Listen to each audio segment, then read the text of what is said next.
Friends, beginners కూడా ఈజీగా కుట్టుకునే విధంగా ఈరోజు ఫ్రంట్ పార్ట్ అనేది స్టిచ్చింగ్ అనేది చెప్పబోతున్నా. ఓకేనా. ఫస్ట్ లైనింగ్ని మెయిన్ క్లాత్ని కట్ చేసేసుకోండి. కట్ చేసుకున్నాక ముందుగా మెయిన్ క్లాత్ ఉంటుంది కదా, దాన్ని రైట్ సైడ్ ఉండేటట్లు వేసుకోండి. వేసుకొని దానిపైన లైనింగ్ని వేసుకోండి. లైనింగ్ వేసుకుని ఫస్ట్ మనం వీడియోలో చూపించిన విధంగా నెక్ని స్టిచ్ చేసేసుకోండి.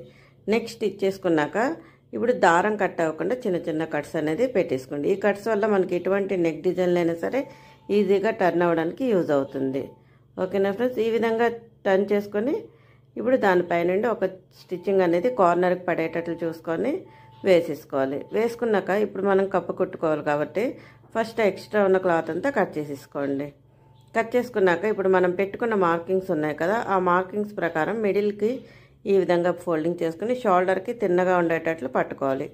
పట్టుకొని మనం ఎంత పొడవైతే పెట్టుకున్నాం కప్పు పొడవ కోసమని అంతా కుట్టేసుకోవాలి. అదేవిధంగా చంక దగ్గర కూడా కుట్టేసుకోవాలి. తర్వాత హుస్కాజా పట్టీ దగ్గర కూడా మిడిల్కి ఫోల్డింగ్ చేసుకొని స్టిచ్ చేసేసుకోవాలి. ఇప్పుడు ఈ విధంగా స్టిచ్ చేసుకున్నాక మనకి ఫ్రంట్ అనేది కప్ అనేది రెడీ అయిపోతుంది. ఇప్పుడు కప్పు రెడీ అయిపోయాక దీనికి పట్టీ అనేది కుట్టుకోవాలి కదా, షేప్ బెల్ట్ అనేది. ఇప్పుడు ఈ షేప్ బెల్ట్ కోసము లైనింగ్ని మెయిన్ క్లాత్ని జాయిన్ చేసేసుకున్నాను. ఇప్పుడు మెయిన్ క్లాత్ని మెయిన్ వైపు ఉండేటట్లు వేసుకొని పట్టీ అనేది ఈ విధంగా స్టిచ్ చేసేసుకోండి. స్టిచ్ చేసుకున్నాక ఇప్పుడు వీడియోలో చూపిస్తున్నట్లు షోల్డర్ దగ్గర నుండి ఈ విధంగా ఫోల్డింగ్ చేసుకోండి. ఫోల్డింగ్ చేసుకొని మనం షేప్ ఉంది కదా, షేప్ బెల్ట్ అని దాన్ని ఈ విధంగా టర్న్ చేసి కుట్టేసుకోండి. మళ్ళీ ఈ విధంగా కుట్టుకున్నాక దాని లోపల నుండి మొత్తాన్ని తీసేసుకోవాలి. తీసుకున్నాక చూస్తే మనము పట్టీ అనేది రెడీ అయిపోద్ది. ఇప్పుడు బ్యాక్ సైడ్ కానీ ఫ్రంట్ సైడ్ కానీ మనకి ఎటువంటి దారాలు కనిపించకుండా లోడింగ్ పద్ధతిలో మనకి నీట్గా అయిపోతుంది. ఆ తర్వాత మనం ఫ్రంట్ ఇప్పుడు కాజా పట్టీ కుట్టుకోవాలి. హుక్స్ పట్టీ అనేది స్టిచ్ చేసుకోవడానికి 2 ఇంచెస్ ఉండేటట్టు ఒక క్లాత్ని తీసుకోండి.